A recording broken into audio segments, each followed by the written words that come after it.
वालेकुम नाजरीन, आज ज़राअत के शोबे में जो चीज़ सबसे ज़्यादा बहस है वो मुल्क में टिड्डी का हमला है। और आज पार्लियामेंट में भी टिड्डी के मसले पर बहस हुई है और डिपार्टमेंट ऑफ प्लांट प्रोटेक्शन की जानिब से पार्लियामेंट को ब्रीफिंग दी गई है। डॉक्टर फलक नाज जो कि डीजी हैं डिपार्टमेंट ऑफ प्लांट प्रोटेक्शन के, वो हमारे साथ मौजूद हैं। अस्सलाम वालेकुम डॉक्टर साहब। डॉक्टर साहब, सबसे पहले ये बताइएगा कि पाकिस्तान में जो टिड्डी का हमला है वो कहाँ से हुआ, क्योंकि गुज़श्ता कई सालों से हमने देखा है कि पाकिस्तान में टिड्डी का मसला नहीं था। बिस्मिल्लाहिर्रहमानिर्रहीम, शुक्रिया।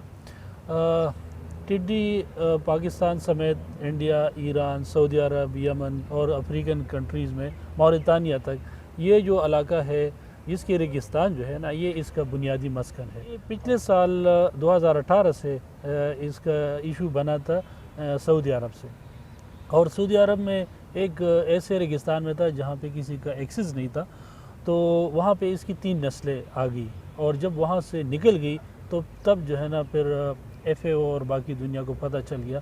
लेकिन उस वक्त इसकी एक बड़ी जो है आबादी या पॉपुलेशन के लिए वो यमन की तरफ चली गई। यमन में इसको कंट्रोल इसलिए नहीं किया गया, वहाँ पे जंग के हालात थे।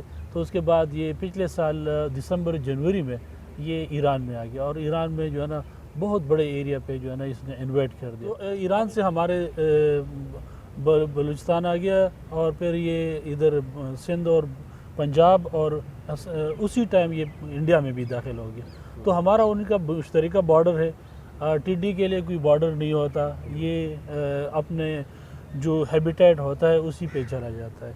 तो जून से लेकर दिसंबर तक ये जो सीज़न होता है इसको हम समर ब्रीडिंग जोन बोलते हैं, और उस वक्त ये हो पाया जाता है इंडिया और पाकिस्तान की जो बॉर्डर एरिया है इसमें पाया जाता है। तो चूँकि ये दोनों का मसला है, अगर एक मुल्क कंट्रोल नहीं करेगा तो दूसरे को वो ख़राब करेगा। पाकिस्तान में किन किन अज़ला को आप देख रहे हैं कि मुतासिर किया है टिड्डी ने? शुरू में बलूचिस्तान के जिन अज़ला में था, जिसमें ये तुर्बत के एरिया में था, 7 पंजगूर का इलाका था, फिर ये लसबेला का एरिया था, लेकिन कोई ख़ास जिसको नुकसान कह सकते हैं वो नहीं हुआ। फिर इसके बाद जब ये सिंध और पंजाब में है तो डिपार्टमेंट ने इसके लिए इंतज़ामात कर लिए, और जून से लेकर सितंबर तक, अक्टूबर तक बड़ा कामयाब ऑपरेशन। और ये बॉर्डर एरिया में कुछ ऐसी जगह थी जहाँ इंडियंस की भी अप्रोच नहीं थी, कुछ जगहों पे हमारी भी अप्रोच नहीं थी, कुछ सिक्योरिटी के सेंसिटिविटी की वजह से बॉर्डर के पास जो 20-30 किलोमीटर का इलाका था वहाँ पे भी जो है ना इसको कंट्रोल नहीं हुआ। उस एरिया में जो पॉपुलेशन डेवलप हुआ, और हम इंडिया भी ये समझ बैठा, हम भी समझ बैठे कि इसका सीज़न चूँकि नॉर्मली ख़त्म हो जाता है, और ये अब ख़त्म हो गया, लेकिन उन एरिया से इसका एक बारिश होगी और वहाँ पे दोबारा ब्रीडिंग होगी, और वहाँ से जब दोबारा ये आ गया उसने हमें नुकसान पहुँचाया। डॉक्टर साहब, अभी इस वक्त करंट जनवरी में क्या सिचुएशन है इसकी टिड्डी की? इस वक्त सिचुएशन सिंध साइड पे जो है ना काफ़ी खामोशी है। गुज़िश्ता 10 दिनों से तरपारकर, मिट्टी और उमरकोट, चाचरो, सांगड़, नवाबशाह, खैरपुर तक जो है ना यहाँ पे कोई लोकस नहीं है। एका दुक्का की बदीन में अफेयर हुआ था, वहाँ में हमारी टीम मौजूद है, और उन्होंने ये गोटकी से इस तरफ चोलिस्तान तक यहाँ पे उसकी दोबारा से पॉपुलेशन आ गई दिसंबर के एंड में, और बहुत बड़ी तादाद में आ गई, जिसमें हमारे अभी ऑपरेशन करते हुए हमारा जहाज़ सादिकाबाद में पिछले दिनों गिरा, और उसकी वजह से तो हमारी 2 बहुत कीमती जानें जो है ना वो भी शहादत के दर्जे पे चलेगी। डॉक्टर साहब, रवां साल में भी इसके अटैक की बात की जा रही है, तो कब से अटैक शुरू हो सकता है और किन किन इलाकों में हो सकता है टिड्डी का? हाँ, इस वक्त जो ये मौजूद है बहावलपुर और रहीम यार ख़ान के एरियाज़ में, उम्मीद है कि हम इंशाल्लाह हफ्ता 10 दिन में उसको कंट्रोल कर लेंगे, क्योंकि सर्दी है। नॉर्मली ये चला जाता है ईरान की तरफ, लेकिन इस वक्त टेम्परेचर बहुत डाउन है, हवाएं उस तरह नहीं है, हवाओं का रुख जो है ना वो अपोजिट है, तो ये अभी माइग्रेट नहीं कर रहा, अदरवाइज़ इसको माइग्रेट होना चाहिए था। तो इसके बाद ये चली गई है साउथ ऑफ बलूचिस्तान और ईरान।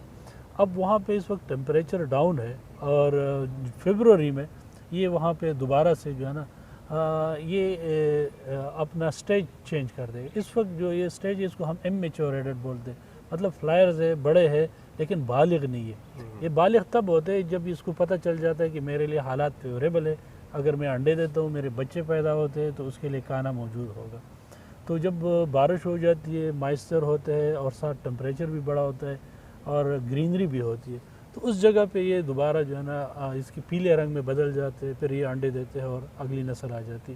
تو یہ ہے کہ بہت بڑی تعداد میں یہ چلے گئے ہیں ایران اور بلوچستان کے جو ایریاز ہے, تربت اور گوادر کی طرف, یعنی کہ بلوچستان میں دوبارہ سے اٹیک ہو سکتا ہے. اب جو ہے نا یہ سیزن, اس کا بریڈنگ سیزن وہاں ہوگا. تو ہم نے ابھی فوکس کرنا ہے فیوچر میں یہ 5-4 مہینے جو ہے نا فیبروری, مارچ, اپریل, جون تک ہم نے اس جگہوں پہ فوکس کرنا ہے. اٹیک کی بات کی جائے تو جو اگلا اٹیک ہوگا وہ اس سے سویئر ہو سکتا ہے؟ جی سویئر ہو سکتا ہے, کیونکہ بڑی تعداد میں یہ گئی ہے, تو اگر یہ ملٹیپلائی کر جاتا ہے, یہ مزید بچے دیتا ہے تو وہ بڑی تعداد میں گئی. تو ہماری کوشش ہوگی کہ یہ بریڈنگ سے پہلے, اس کے بچے دینے سے پہلے ہم میکسیمم اس کو وہاں کنٹرول کریں. اس سال بھی ڈاکٹر صاحب فنڈز کی کمی کا سامنا رہا, آپ کیا سمجھتے ہیں کہ کتنے فنڈز آپ کو مزید درکار ہوں گے اس کو قابو کرنے کے حوالے سے؟ ہم نے ابھی پوری ورکنگ کی ہے اور ہم آپٹیمم ہم نے کیلکولیشنز کی ہے کہ ہم اپنے جو ریسورسز ہے ہم اپنی تیاریاں آپٹیمم لیول پہ رکھیں. تو اس کے لیے ہم نے کوئی 1400 ملین کا جو ہے نا کیلکولیشنز کی ہے کہ اتنا ہمیں اگر فنڈز مل جائے پروونشل اور فیڈرل گورنمنٹ دونوں, تو وہ انشاءاللہ ہم پوری طرح جو ہے نا اسے نبرد آزما ہوں گے. ٹڈی کے سپرے کے حوالے سے جہاز سب سے زیادہ اہمیت کے حامل ہیں, تو یہ بتایا گیا کہ 20 جہاز ہیں جن میں سے 15 خراب ہیں, ایک گر کے تباہ ہو گیا ہے, 4 صرف آپریشنل ہیں. تو مزید کیا اقدامات کیے جا رہے ہیں؟ کوئی چائنا سے مدد لی جا رہی ہے اس حوالے سے؟ ہم نے اس سلسلے میں کوشش کی ہے کہ ہم مختلف آپشنز پہ غور کریں. جو ہمارے ایگزسٹنگ فلیٹ ہے وہ کسی حد تک تو اس کو قابو کر لے گا. ٹڈی کا جو سوام ہوتا ہے وہ کلومیٹروں کے حساب سے ہو, تو پھر اس کے لیے جو ہے نا آپ کو جہاز کی ضرورت ہوتی ہے. تو ہم نے کوشش کی ہے مختلف آپشنز پہ, جس میں ابھی ہم نے چائنا سے بھی ریکویسٹ کی ہے کہ وہ ہماری مدد کرے, ہمیں جہاز اور پائلٹس دے دے. اور ہم نے ڈرون پہ بھی ورکنگ شروع کی ہے, اگر ڈرون اس مسئلے کو حل کر سکے. اور ہم حکومت کو ایک نئی فلیٹ خریدنے کے لیے, نئے جہاز جو ابھی نئی ٹیکنالوجی آئی ہے, امریکن ٹریکٹرز وغیرہ, اس پہ بھی ہم مدد مانگے گورنمنٹ سے اگر وہ خریدے.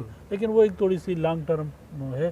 شارٹ ٹرم میں یہی کہ ہمیں یا تو ہائر کرے کسی کمپنی سے جہاز باہر افریقن کنٹریز میں ہے, یا جو ہے نا ہمیں چائنا یا کوئی دوسرا سعودی عرب ہمیں جو ہے نا جلدی اگلے سیزن کے لیے مدد